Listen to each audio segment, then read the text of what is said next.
अब माजिद साहब, दो बहुत मुख्तलिफ मैं कह सकती हूँ कि व्यू पॉइंट्स बाकी दो मेहमानों ने पेश किए हैं। आमिर साहब कह रहे हैं कि इसमें कवानीन का भी मसला है, अखलाकी जवाज़ भी है, सवालात उठाए जा सकते हैं।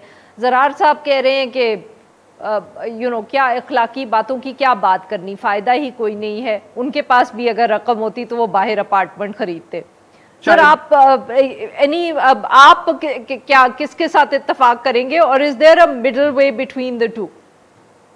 जी बहुत शुक्रिया। मुझे लगता है कि हमें इसके दो पहलू सामने रखने चाहिए। एक तो ये है कि जिसमें हम ये कह सकते हैं कि पाकिस्तान में कारोबारी हजरात का ये शिकवा होता है कि चूँकि यहाँ पर सियासी अदम इस्तेहकाम है, मुआशी तौर पर गैर यकीनीपन है, तो इसलिए बेहतर इन्वेस्टमेंट के लिए और कारोबारी चूँकि सफ़र ज़्यादा होते हैं, तो इसलिए दुबई एक बड़ा आसान और बड़ा करीबी स्टेशन है जिस पे ये सारा कुछ किया जा सकता है। इसी तरह सियासतदानों का मौक़िफ़ अगर जाने तो वो ये कहते हैं कि हम जला वतन होते हैं और इसलिए हमें बैरून मुल्क में ज़रूरत होती है। लेकिन इससे ज़्यादा अहम पहलू मेरी राय में वो ये है कि क्या इन सारे नामों के अंदर वो नाम भी हैं कि जो किसी के मुलाजमीन के नाम पर प्रॉपर्टीज़ हैं, क्या वो नाम भी हैं जो किसी के रिश्तेदारों के नाम पर प्रॉपर्टीज़ हैं।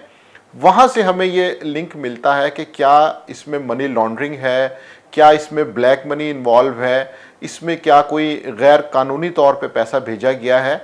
तो वो लिंक इस्टेब्लिश करना बहुत अहम है। उसकी वजह यह है कि चूँकि पाकिस्तान में कानून की गिरफ्त से बहरहाल कहीं ना कहीं लोग डरते हैं, तो वो ये कोशिश करते हैं कि वो अपने माली लेन देन मुल्क से बाहर ही कर लें। मैं क्विकली एक मिसाल देना चाहूँगा कि इन पेपर्स के अंदर जो एक चीज़ सामने आई है वो ये है कि ओमनी ग्रुप की जानिब से 34 करोड़ रुपए का एक तोहफ़ा आसिफ अली जरदारी साहब को दिया गया। वो क्यों दिया गया, किस लिए दिया गया, ये इल्म नहीं है। वो डिक्लेयर्ड भी है, लेकिन वो 34 करोड़ का एक तोहफ़ा उनको मिला, उन्होंने आगे अपनी बेटी को दे दिया। तो इस तरह की ट्रांजैक्शंस बैरून मुल्क में होना ये बहरहाल शफाफियत पर सवालिया निशान पैदा करता है, और इस तरह के केसेस को मेरा ख्याल है ज़रूर देखना चाहिए।